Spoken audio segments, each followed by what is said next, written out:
Oui, les cartographies humaines, que ce soit le thème astral, que ce soit le bodygraph du Human Design ou le profil et les hologénétiques pour les clés génétiques, sont des éléments prépondérants d'aide à l'analyse du fonctionnement de soi.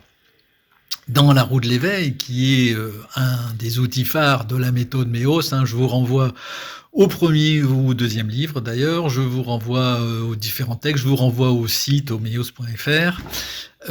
Dans la roue de l'éveil, dans la phase du parcours qui est la phase analyse, il y a un item qui s'appelle parcours et potentiel.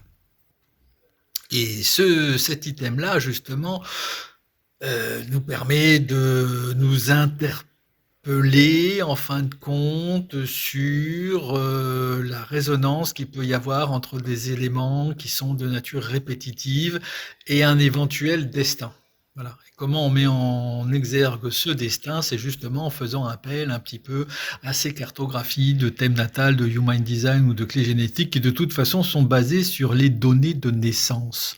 Tout simplement pourquoi, et là si j'en reviens à la partie métaphysique, c'est lié au fait qu'on évolue dans un écosystème purement énergétique, qu'on est sur nos polarités personnelles, qui sont les polarités de notre âme, qui résonnent avec le champ environnant. Le champ environnant, c'est l'univers, ce sont les planètes, et les planètes ont un impact, évidemment, sur notre fonctionnement.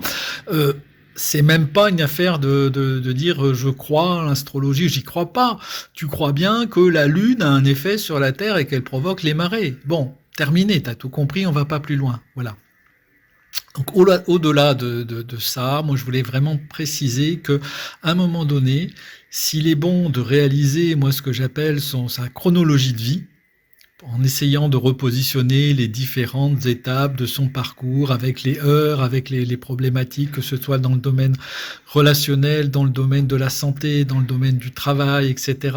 Et d'essayer de voir par rapport au thème astral qui va donner les différentes colorations, qui va donner les différentes aspirations. Le bodygraphe ou les clés génétiques, c'est quand même des éléments qui sont puissants aussi. Moi, personnellement, voilà, je suis plus clé génétique, même si ça reste quelque chose comment dirais-je, qui n'est pas forcément accessible, qui demande du travail, mais tout demande du travail. Je ne le dirai jamais assez, je ne le répéterai jamais assez. D'ailleurs, mon bouquin, le deuxième bouquin, est axé sur la complexité du changement. Tu veux pas te sortir les doigts, ben, tu feras comme tout le monde. Et c'est très bien ainsi. C'est que t'as sûrement autre chose à faire et que c'est pas ton parcours, etc. Et tout le monde n'est pas voué à bosser comme un chien sur comment je fonctionne, où je vais, etc. D'autant que surtout, tu vas là encore obéir à un personnage qui est un personnage qui va vouloir être plus blanc que blanc, le chevalier blanc, celui qui est éveillé, etc. Et c'est surtout pas ça qu'il faut faire. Ce qu'il faut faire, c'est un peu l'esprit, là on en revient à la roue de l'éveil, c'est à un moment donné quelque chose t'interpelle, une situation t'interpelle parce qu'il y a quelque chose qui te fait vraiment relationner de manière désagréable, ou ton corps qui te rappelle à toi, etc. Et c'est là, ça te donne envie de changer quelque chose en toi. C'est ça le changement. C'est le seul changement qui va. Et quand dans ton écosystème ça fonctionne, ça dysfonctionne carrément, que ce soit dans ton relationnel aux autres, aux vivants en général, ou à toi-même, et en particulier à ton corps. Voilà. Bon, je ferme la parenthèse. Cette chronologie de vie, elle te donne des éléments que tu peux établir toi-même, mais les différents éléments du thème astral et des clés génétiques en particulier, moi j'ai pas mal travaillé là-dessus, avec Oana qui est la grande papesse des clés génétiques, Oana Martins. Voilà, ça demande beaucoup au début ça paraît très abstrait, mais quand tu t'y mets, donc ça demande du temps, ça demande du travail, j'en reviens là où j'étais parti, et tu finis par étapes, parce que l'introspection, c'est quelque chose, c'est un processus itératif, tu finis à un moment donné par comprendre quel est ton objectif, et tu vois que tout cela a un sens, et plus ça a un sens, plus ces éléments de cartographie humaine donnent du sens par rapport à ton vécu, plus tu renforces ta foi, et plus tu renforces ta foi, c'est une vertu, une spirale vertueuse, voilà.